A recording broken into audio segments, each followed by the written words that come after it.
encontramos aquí para continuar con el estudio que estamos haciendo del Evangelio según San Mateo.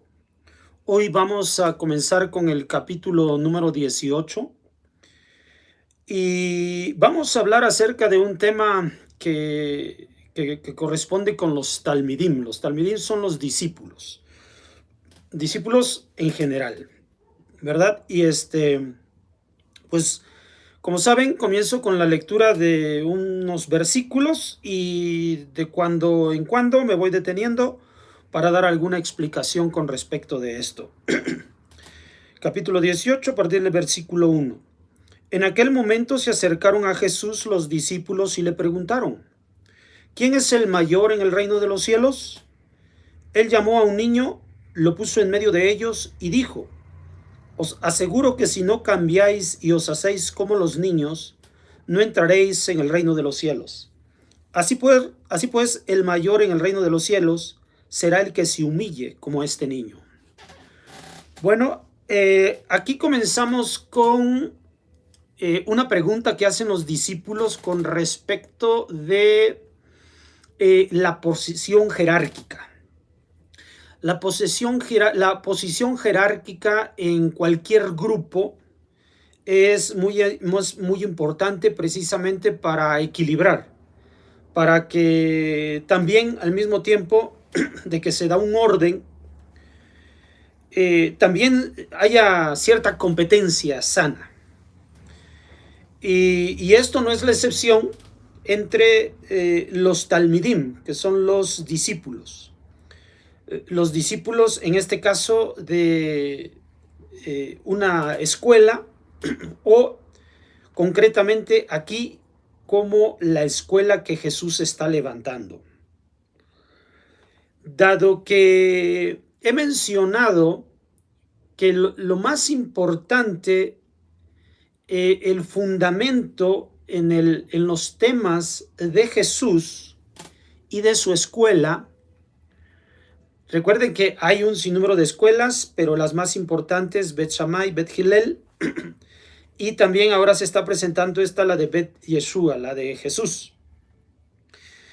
En esta escuela, el tema más importante y la base sobre la cual se dan a conocer todos los conceptos que él enseña es el Malhut HaShamayim, el reino de los cielos. Entonces, el reino de los cielos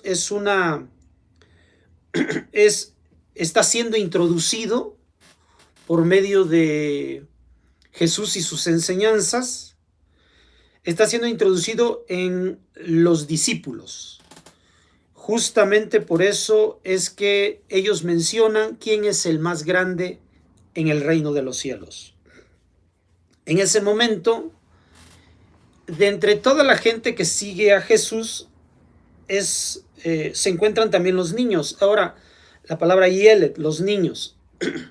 Ahora, la palabra Yelet, los niños, no está únicamente vinculado con el concepto de un pequeño, o más bien está vinculado con el concepto del pequeño, pero en varias líneas. Y una de las líneas, y que es precisamente a la que se refiere aquí, es a la de un pequeño en el conocimiento de la Torá.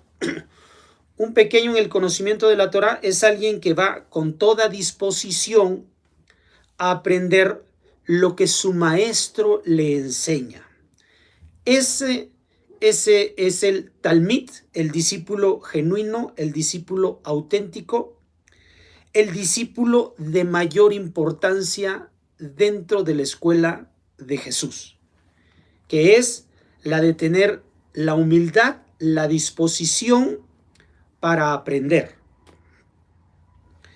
Por eso es que va a usar esto: el mayor en el reino de los cielos será el que se humille como este niño. O sea, que uno se presenta con el deseo de aprender genuinamente todo lo que el maestro, todo lo que el rabino quiera enseñarle. Está allí para aprender. Es común, así como hoy en día vemos en las sinagogas la asistencia de los niños, no solamente hablando de los pequeños, en el sentido de físico, es de estatura, sino también de aquellos que son pequeños en el conocimiento, pero van con todo deseo de aprender.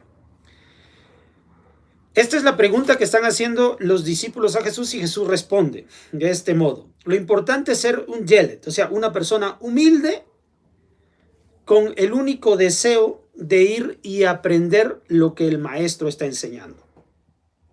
A continuación, el versículo 5.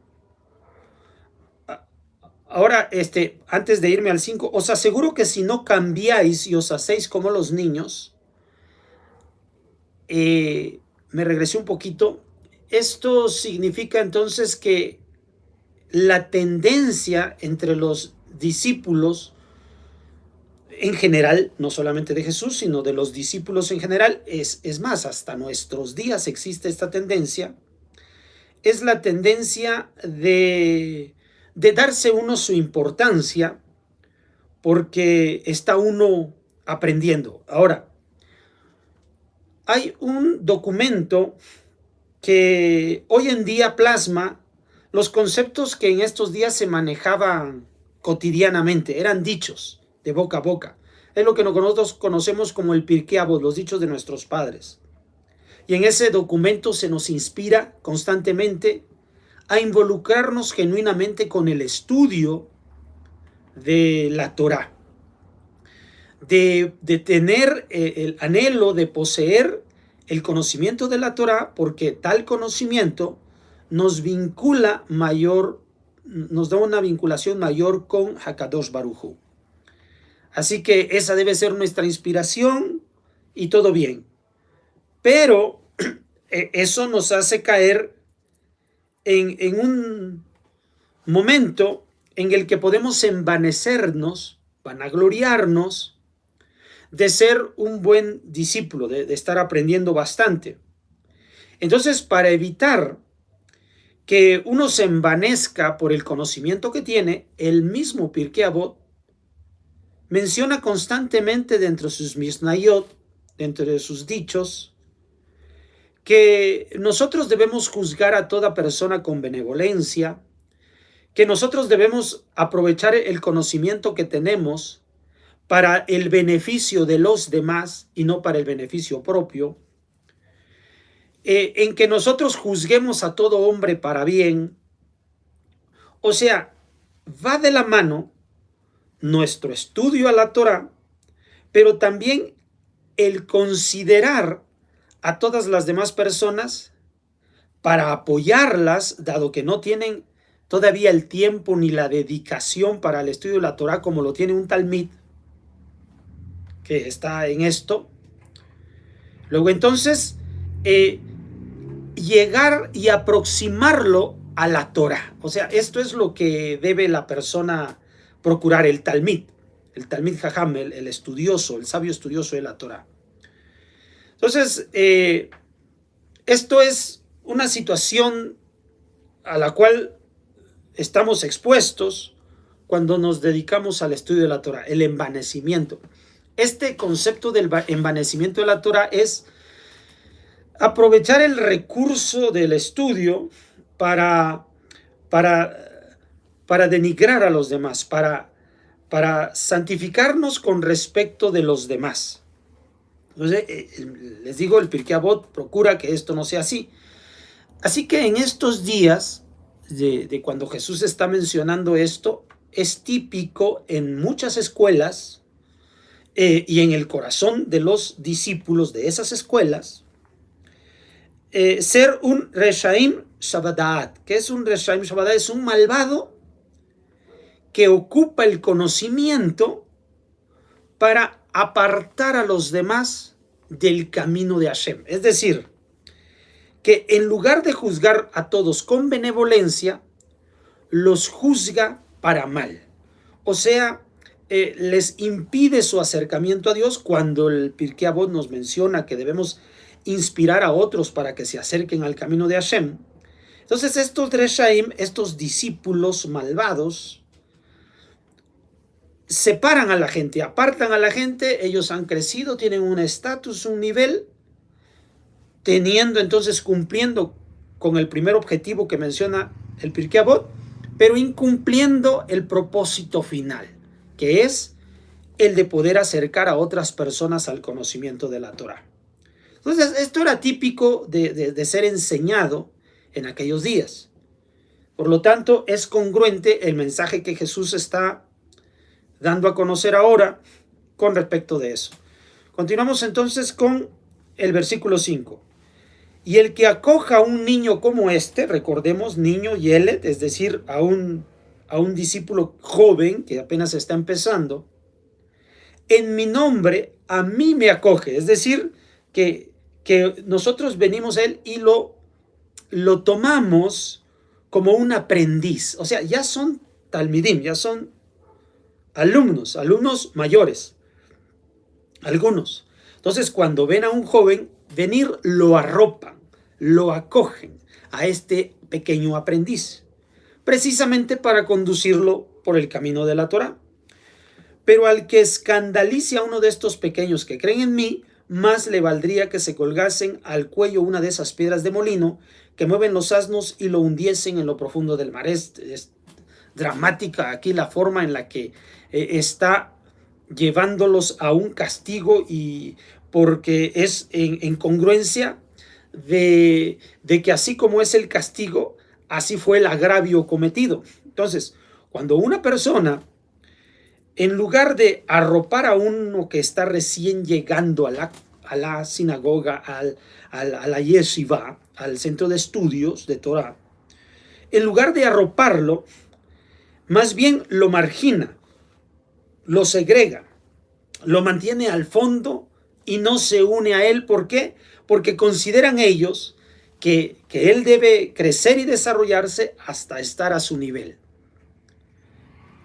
El principio que viene desde la Mishnah, desde el Pirkei Avot, es que el adulto, el maduro, el discípulo adulto, el discípulo maduro, es el que se aproxima a estos aprendices y los atrae al conocimiento en que ellos están caminando. No es que esté esperando, no debe estar esperando a que el alumno crezca. O sea, si esto ocurre, dice, más le vale a esa persona que tenga una muerte, y una muerte dramática. Hay del mundo por los escándalos, es decir, que estas cosas van a suceder, es parte de la vida, que una persona joven va a sufrir de todas las vicisitudes de esta tierra, de lo que sucede en el Olam Hazé, en el mundo presente. Esto es parte de la vida, porque el alumno que está aprendiendo, joven, debe enfrentar situaciones así definitivamente, pero la propia vida lo va a llevar por ello, y no debemos nosotros como discípulos más con mayor experiencia serles por obstáculo para ello. Ciertamente que hay escándalos, pero hay de aquel hombre por quien viniera el escándalo. Entonces, una persona así no califica como un buen discípulo, un discípulo adulto. ¿Dónde quedaría? No es un discípulo adulto. Por eso es que típicamente se le conoce a estos hombres como Reshaim Shabadaat, que son malvados por el conocimiento. O sea, porque tienen conocimiento, se conducen como Reshaim, como malvados. Conocimiento de la Torah, Da'at, conocimiento de la Torah. Están yendo a una yeshiva, pero están engreídos. Su ego no lo tienen equilibrado. Su estado emocional y mental no está en orden con lo que están aprendiendo. Por eso, si tu mano o tu pie te es ocasión de tropiezo, córtatelo y arrójalo de ti. Más te vale entrar a la vida manco cojo que ser arrojado en el fuego eterno, que con las dos manos o los dos pies. Si tu ojo te es ocasión de tropiezo, sácalo y arrójalo de ti. Más te vale entrar en la vida con un solo ojo que ser arrojado a la Gehenna del fuego con los dos ojos. Esta vida y la Gehenna están en contraposición. La vida y la Gehenna. Bueno, la vida es un estado del alma. La vida que aquí se menciona es lo que nosotros conocemos como Hayá, dentro de los conceptos profundos de la Torá, que se conoce como la recepción, la Kabbalah. Esto que aprendemos nosotros desde el Zohar. Tenemos que hay 5 etapas que vienen desde Hashem, que da la luz al hombre, y estas 5 etapas a su vez hablan de los 5 niveles del alma de la persona. Y estos son Nefesh, en orden desde abajo, Ruach, número 2, 3, Neshama, 4, Hayá. Va a haber un 5 que es Yehidá. Pero aquí estamos hablando de Hayá. Tenemos entonces que el Nefesh, que es del primer orden, esto que también incluye a la forma de vida con la que se describe a Behemá, que es una bestia, un animal. Por lo tanto, tiene que ver con la vida en sí, con el momento en que manifiesta vida un individuo. Y esto lo hace cuando el corazón late, es la manifestación de que hay vida. Y esto ocurre desde el útero, en el vientre de la madre. Más o menos a los 40 días de la concepción, el corazón comienza a manifestarse. Esa manifestación de vida nosotros le llamamos Nefesh, y ya tiene la persona Nefesh. Luego viene la manifestación del Ruach. Ruach es el aliento o el soplo, como menciona desde el libro de Bereshit. Ruach es el soplo. Es justamente cuando nosotros venimos al alumbramiento, nacemos, aparte de la vida que ya tenemos Nefesh, en el momento en que hacemos la primera respiración, recibimos el aire, Ruach, aliento, viento, soplo de vida. En ese momento viene a surgir Ruach en la persona, segundo nivel del alma. Tercer nivel del alma, Neshama. De acuerdo a lo que los sabios nos han dicho, la Neshama es el momento aquel en que nuestra mente es capaz de comprender los mitzvot, los mandamientos, que vienen de Hashem, es entender a Hashem y captar a Hashem, que vienen de Hashem estos mandamientos, y tenemos la intención de guardarlos, comenzando con el estudio, con el aprendizaje, esto que venimos diciendo de ser un discípulo. Esto ocurre de acuerdo a lo que establece la Torá a los 20 años de la persona, del varón. Sin embargo, a partir de los 13 años, de acuerdo a lo que dice la Halajá y el Talmud, ya un niño comienza a ser instruido, un niño comienza a ser instruido para empezar a desarrollar tales conceptos. A eso es a lo que llamamos la Neshama. Ese deseo y esa intención de conocer el mensaje divino. Una vez, eso es lo que llamamos Neshama, vámonos a Hayá. Una vez que guardamos, una vez que verdaderamente introducimos a nuestra vida, a nuestra mente, el anhelo por Hashem, que es el beneficio de servir a los demás, es venir y nacer a una nueva vida. Porque hasta ahora, Nefesh, Ruach y Neshama consta de una vida en la cual la vivo para mí mismo. Mas cuando comienzo a tener una vida para vivirla en el beneficio de los demás, un talmid raham, un talmid maduro que acoge al aprendiz, al nuevo talmid, al yelet, En ese momento, la persona se ocupa de alguien más, como dice el Pirkei Avot. Si yo no soy para mí, ¿quién? Y si soy solo para mí, ¿qué soy? Esto es la nueva vida a la que nace la persona, que da su vida en servicio de los demás, que acerca a otros a la Torá. Eso es vida. Ese es el nivel que se espera que los talmidim tengamos, todos en general, en cualquier escuela. Jesús no era la excepción. A sus discípulos enseñaba que de este modo debían conducirse. Ya Yehidá es otro paso más adelante que habla con respecto de hacer único. Es algo muy grande eso. Tema que precisamente va a tratar Juan en el Evangelio más adelante. En cambio, si en lugar de conducirte en esa madurez como discípulo, si tu ojo te es ocasión de tropiezo, cuando se refiere a ojo es a la manera en que ejerce el juicio. Si tu ojo te es ocasión de tropiezo, sácalo y arrójalo de ti.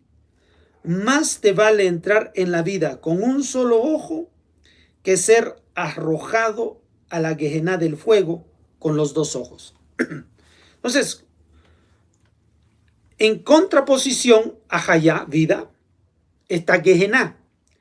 Gehenna es un lugar de tormento. No es a lo mismo que Hayá, no es algo que viene hacia el futuro, sino es una vida aquí mismo, en este mundo presente. Que precisamente gracias a que tienes Hayá, vas a tener vida buena, vida abundante en este mundo presente y te va a ser el anticipo del mundo por venir. Si tú no te conduces de ese modo, las leyes con las que está hecho este mundo presente, el Olam Haseb, precisamente van a encargarse de hacer juicio sobre ti, porque en esta vida misma uno es castigado de acuerdo a su mala conducta o es recompensado de acuerdo a su buena conducta. Esto es lo que venimos diciendo. Y Jesús precisamente expresa esto y lo pone delante para que de este modo tengamos inspiración para vivir y movernos dentro del concepto de un discípulo maduro, de un discípulo que está caminando hacia la vida y no hacia la Gehenna. Versículo 10, guardaos de menospreciar a uno de esos pequeños, porque yo os digo que sus ángeles en los cielos ven continuamente el rostro de mi Padre que está en los cielos. Este Yele, este niño, este aprendiz, este discípulo aprendiz, dice el texto, no los menosprecien, es decir, que no los juzguen como de menor valor, sino todo lo contrario. ¿Por qué razón? Porque yo os digo que sus ángeles en el cielo, sus ángeles, o sea, ya les he mencionado que nosotros de acuerdo a nuestra conducta, de acuerdo a nuestro comportamiento, precisamente vamos a recibir recompensa o castigo. Recompensa significa que ángeles, o sea, una provisión de bendición, siempre nos protege, nos cuida. Hablando de una ventaja mental, de una ventaja personal. Un demonio, un shet, los shetim, los demonios, es un castigo, es decir, una desventaja para vivir dentro de esta vida. Por eso es Gehenna y por eso es vida, Hayá. Porque al tener tu bendición, es decir, que te estás moviendo en este mundo presente, por lugares correctos. Eres custodiado por tu propia forma de comportamiento. Tu propia forma de comportamiento, tu propia elevación espiritual, te hace aproximarte a círculos y a entornos favorables para ti. Esos son lo que decimos los ángeles. En cambio, los demonios, los Redim, te hacen moverte dentro de un entorno en el que siempre verás la ruina, la corrupción y la destrucción.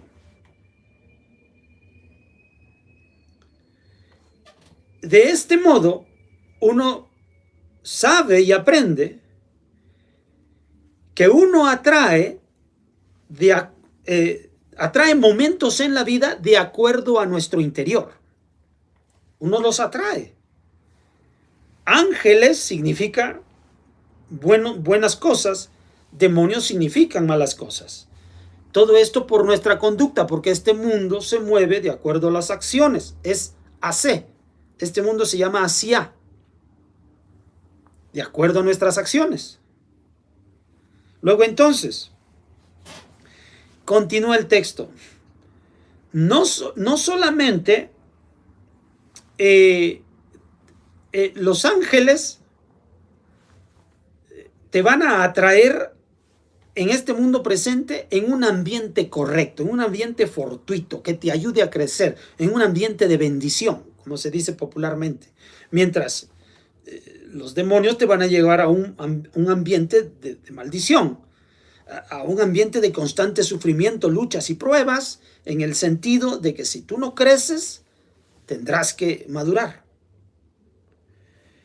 Dice el texto, pero porque yo os digo que sus ángeles en los cielos, o sea, estos jóvenes, ven continuamente el rostro de mi Padre que está en los cielos. El rostro, Panay, el rostro.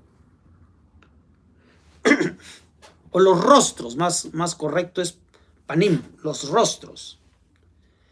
Bueno, inmediatamente que oímos esta palabra, rostros, recordamos lo que le sucedió a Moshe. Moshe tiene tal desarrollo espiritual que puede contemplar el rostro de Hashem. Moshe Rabenu. Aquí no dice el texto, Jesús no está diciendo que los niños, que los Yaldim, están, o Yeledim, correcto, los niños vean el rostro de Hashem, no, sino que sus ángeles, es decir, les vienen mensajes que vienen directamente del mismo sitio donde Moshe se comunicó con Hashem. O sea, que los ángeles que guían la vida y conducta y aprendizaje de estos niños, de estos discípulos aprendices, reciben información del mismo lugar de donde Moshe Rabenu recibió directamente. Recuerde que nadie puede ver a Hashem cara a cara, pero de Moshe se sabe que estuvo delante, Panim, del rostro de Hashem.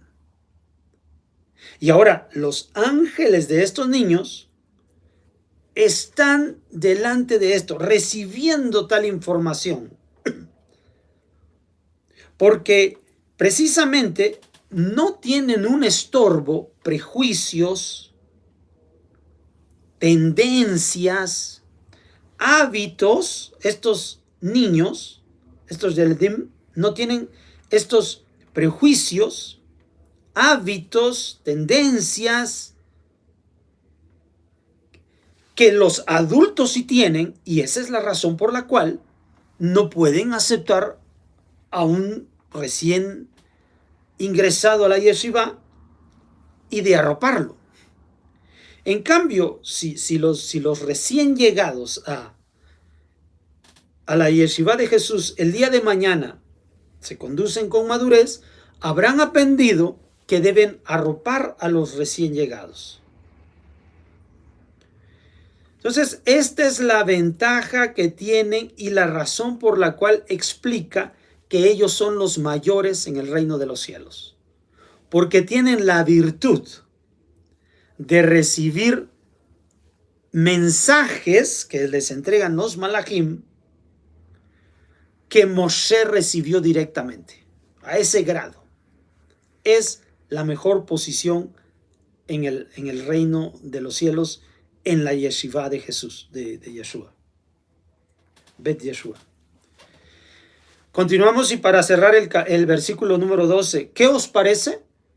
Si un hombre tiene 100 ovejas y se le descarría una de ellas, ¿no dejará en los montes las 99 para ir en busca de la descarriada? Y si llega a encontrarla, os aseguro que tendrá más alegría por ella que por las 99 no descarriadas. De la misma manera, no es voluntad de vuestro Padre Celestial que se pierda uno solo de estos pequeños. Primero hay que aprender a diferenciar. No está hablando de una parábola, un misle, o un midrash, dentro de ovejas y cabras. Ovejas y cabras significa que unos son del reino y otros no son del reino, como el trigo y la cizaña. Aquí estamos hablando absolutamente ovejas. Y como está hablando de los pequeños, este concepto debe entenderse de descarriada, o sea, es una oveja descarriada, significa que se nos perdió. Significa que es una oveja que se ha perdido del rebaño, del redil, y que se encuentra expuesta.